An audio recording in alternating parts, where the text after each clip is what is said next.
I just recorded a video discussing some of the progress that's been made. But I'm already thinking I want to make another video. I'm actually kind of interested to show some of the progress and process that I make here. So I discussed essentially what constitutes fabrication and my design philosophy behind these side panels to the wall. But we get convoluted and complicated because of there's very abstract, obscure dimensions, shapes, contours as the vehicle transitions from the B-pillar side of the vehicle and it rolls up into the top of the vehicle. And the way that I've essentially decided to solve this problem is to just take pieces of plywood that are scrap material and sort of set them in place and determine where material needs to be removed, sand it, refit, and then just continually adjust the piece via sanding until I get a nice contour fit in there, and then stack layers of plywood until we're up flush with the top of the enclosure, so that the top walling components can take over the isolation process. So I've got here some pieces that I've cut up, and I just kind of want to show what it took. Ultimately, it was a big piece of plywood, big flat sheet, and I just kept sliding it in and then sliding it in until everything was tight, and then I cut all the excess material off. And what you end up with is a piece that looks something like this. So let's slide it in there, and you can kind of see the way that this is going. Ultimately, I'm gonna let this have just a little bit of an overhang, and then I'll probably sand it so that it's roughly contoured, but it just gives me plenty of material to work with and I'm not dealing with any drama. The only sanding required to get that, because it's almost still vertical, there's not a lot of angle there. The angle is like an exponential or an increasing slope as we go up, and so the panels get the amount of sanding increases per level. But at the beginning, it's not too bad, and it wasn't that hard to get what I consider a rough, nice fitment. And once all this is in, I'll go back over and do like additional sanding to try and blend everything together. But at least I know once this is all together that the dimensions are at least, what constitutes a good fit. So that's the first piece. And then the second piece ends up being just sanded just a little bit more, just a little bit stronger round over, but dimensionally almost the same. And then this guy, let me see if I get that, this guy just drops in. Whoops, how do I do it? It just drops in just like that. And they kind of wedge into place, kind of. And then the next piece, and obviously this one has even more rounding in certain places. What it took to get this edge to fit didn't require that much, because now that we've tucked underneath this rubber gasket, it's almost straight again. Dropped it, sorry. Slide that guy into place. There's kind of a stair-step effect here, but once this is all glued and solid to this piece, I'll be able to sand that, and it'll just have like a nice, it's not like I'm trying to do any car shows with it. I say that. I'm not trying to win any car shows. I'm just trying to make it nice enough that at a glance people go, wow, that's pretty good. It's pretty good fabrication. It works. It's nice.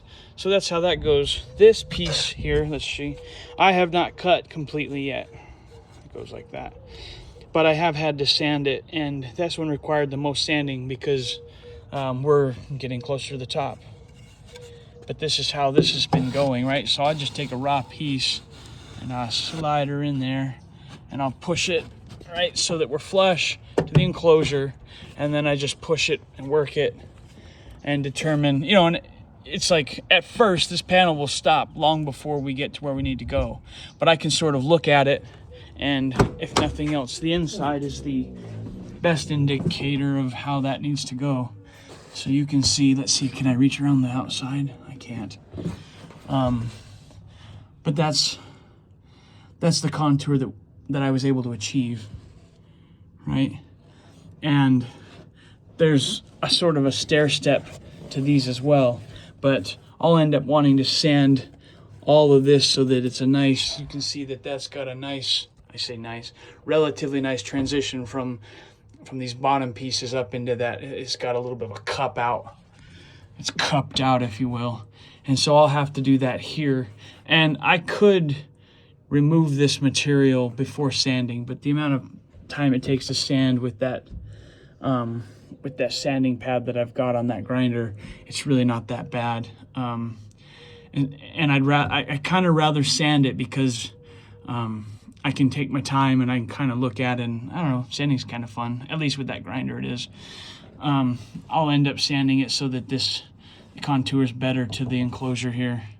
But I wanted to demonstrate the process because, first of all, I'm just making this up as I go. I don't have a method to my madness, and I've never read in a book, here's a strategic way to do this.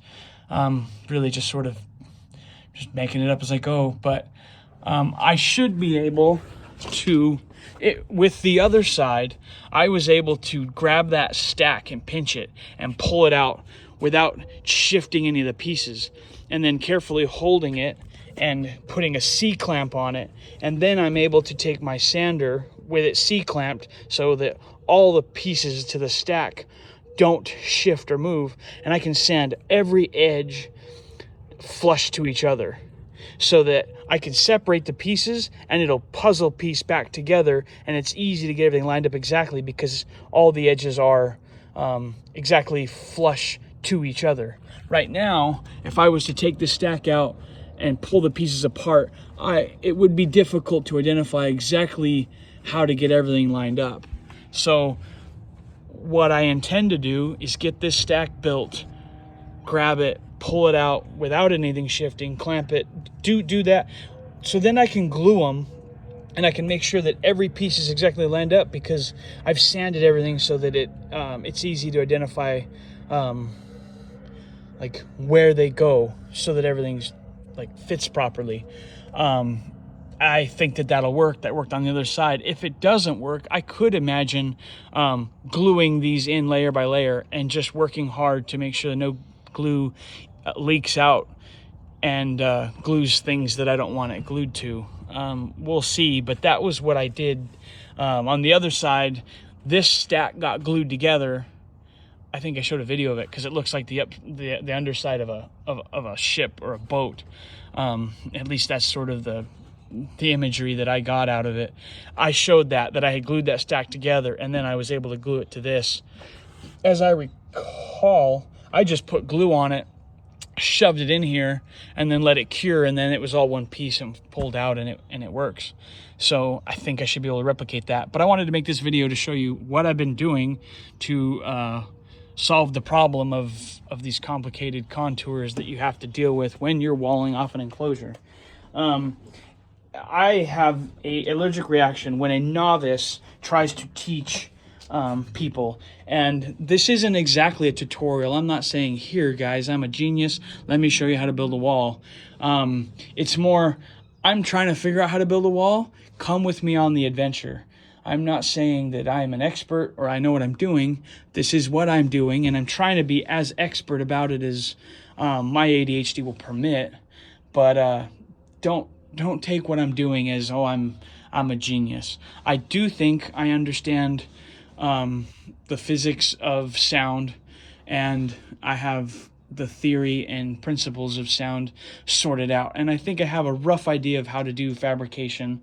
And so I think I'm sufficiently qualified to do this without offending or failing, for that matter. But I'm not trying to say, look at me, this is the way to build walls, I'm a genius. I'm saying, this is what I'm doing. I hope it works. It's cool. It's fun. If it's laughable. And honestly, dude, if you guys have a better idea, tell me. Tell me in the comments how to do it better in the future. I don't have anybody viewing these anyways, so I'm not that worried about it. But, you know, I like to say those words. Until the next time.